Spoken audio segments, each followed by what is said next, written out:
Hello, everybody. Welcome to Disabilities Redefined with Dr. Wagner. I am Dr. Truett Wagner. And as always, I am very, very happy you are here. On this episode, we're going to meet the dynamic duo from the very popular podcast, 4T Below Zero, superstars Nick Spayd and Terry Khashram. Check out this clip. Well, listen, I can't speak for everybody. I can only speak for myself, right? But I will say this. When I was diagnosed at 33, I did not know another person with MS who was in my age bracket. I have come to find out that there are many more people, especially with the advent of like TikTok and stuff like that. You just find people all over the place.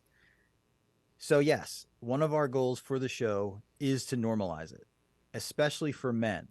We talk a lot on the show about checking your ego, dealing with what's in front of you, and not pretending that it's anything it isn't. So if that makes me super cool, my man's Miles Davis, let me tell you. You saw me on Instagram when I first, came out of my shell. I was trying to show people, hey, I'm in a wheelchair, but it's not over. And I like to make people smile, as you know. I didn't feel like that was enough on Instagram. I put these videos, I didn't have any more ideas, and I wanted to be original. So the next step for me was to facilitate support groups for MS Canada. So that's what I do now. I support a few groups. I have an average of 25 people, even though there's a lot more people on the email distribution list, but only 25 on average show up. But it's cool because I'm there to support people, to make them feel heard, to validate their emotions. And essentially, that's where I met Nick. Essentially, even though we met before and then he came. But so that's what I did, and I still felt like that wasn't enough. I'm like, I just want to be out there. I just want to be vulnerable to the world, so they know, okay, we're normal. We're normalizing peeing ourselves. Sorry, that's my thing, not Nick's. Okay, so what you just saw was an interview with myself, obviously, and Nick and Terry for their podcast, 4T Below Zero, and we filmed it right here at MNN. But once that interview was over, I wanted to interview those two superstars for my show. So this is my interview, or the highlights of my interview with Nick Spayd, and he is amazing. Actually, I was sitting at my computer typing up one of my report, like a shift report, and I went blind in my right eye. And I was like, oh, that must be an allergy or a tooth that I haven't taken care of, pressing on the nerve, like something is impacting in my eye. And then by the time I got it looked at, I was informed that in fact it was multiple sclerosis. And of course, no doctor is going to sign off on me with a clean bill of health when I have eye issues and cognitive things and like all this stuff starting to emerge. So I was placed on long-term disability and was retired on disability at the age of 33 from law enforcement, the fire marshal job that you mentioned, and I voluntarily stopped responding as a volunteer firefighter.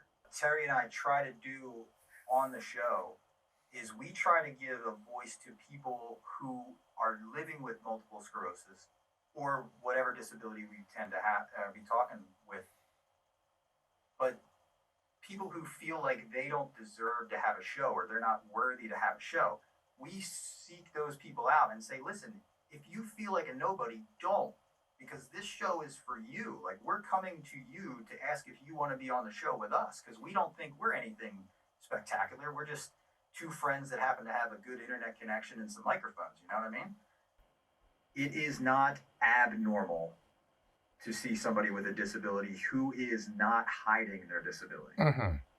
And that's the world that I want to live in, where people are just their genuine self, whether it's multiple sclerosis, blindness, dyslexia, on and on and on. Just be how you are, which makes up who you are. That's the normalization that I want to see. I lie with, and again, I fall back to the genuineness. I am not a fan at all, regardless of the cause, for virtual signaling from corporations. I don't know if you're familiar with that. But virtue signaling is when a company changes, let's just, for example, they change all their products to rainbow color during Pride Month. So they can say, see how much we care about the. I hate that. That is not genuine at all. It doesn't bother me whether, if you want to have people who are in wheelchairs modeling your stuff, perfect. As long as they're just the model you chose and you're not checking a box to say, see how progressive we are. We include everybody. I don't like that. People will weed themselves out quickly. On the one hand, being like, look at how great life is. I live with MS and I can do this and I can do that. And then on the other hand, be like, I hate everybody and I hate everything. You can't have it both ways. You just got to be you. And I think that the internet is great for calling out the phonies.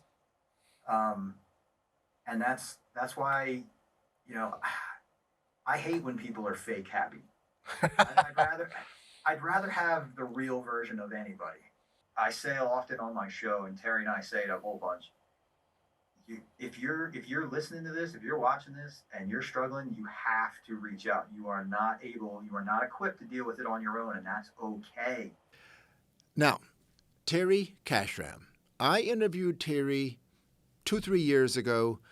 Listen, this guy is a superstar.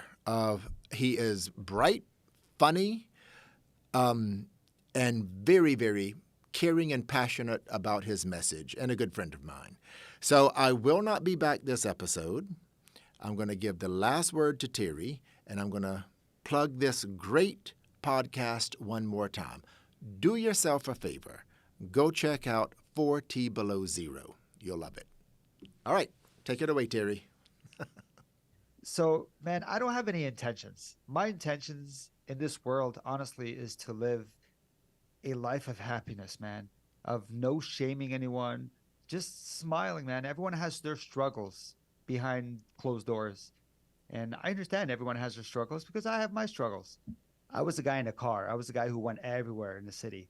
So now I'm, fresh in a wheelchair, trying to figure out my spots that I can go to, what's accessible, and be more comfortable, because I am not comfortable in a wheelchair in public. Now I am. Now I got some good support.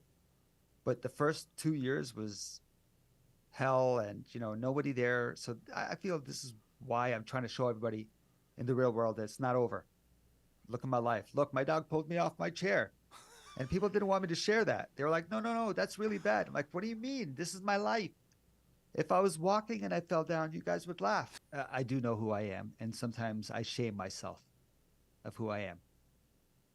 Yes. I'm a guy who also judges people. You know how people say, I don't judge anyone? Yeah, I judge people. It's because of my upbringing. So because of this, I try to veer in another direction. But because of this, I always feel like people are judging me, which is probably why I'm so honest, because I like to call myself out before you call me out. Oh my God, not taking things serious and making fun of myself. Things that could happen and you never want it, like me getting hit by a car. I don't know if you saw that video. I didn't actually get hit by a car, but I was under the car and it looked like I got hit by a car. Just me making fun of myself, how silly I can be. I like, what is it called when you do something and it's not politically correct? I like testing the waters. Yes. So, falling off my chair, perfect. Nobody wants to laugh at that. That was the perfect video for that because, nobody wants to laugh at that. And a lot of people said to me, am I allowed to laugh? I'm like, yes, the video is there for a reason. And I didn't know to like yourself. I don't understand that. But you know what? In the last 4 years, 5 years, I've which is funny because I'm at my worst in my life. Like I'm in a wheelchair, I have MS, but I'm starting to like myself. And when you like yourself, you find the right people to be around in your corner as support, because when you don't like yourself, you try to attach to anybody that likes you.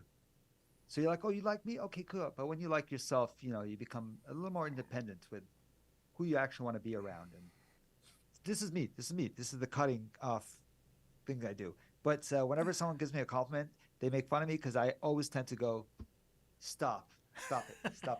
Well, stop I'll stop then because I do want to ask one more question. Go for it. Yeah. Okay, last question. Go. What Or can you at this time define normal?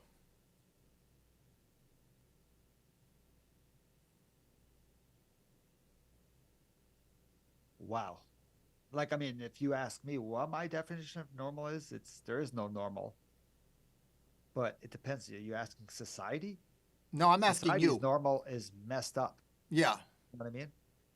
I I think normal is being real, not fake.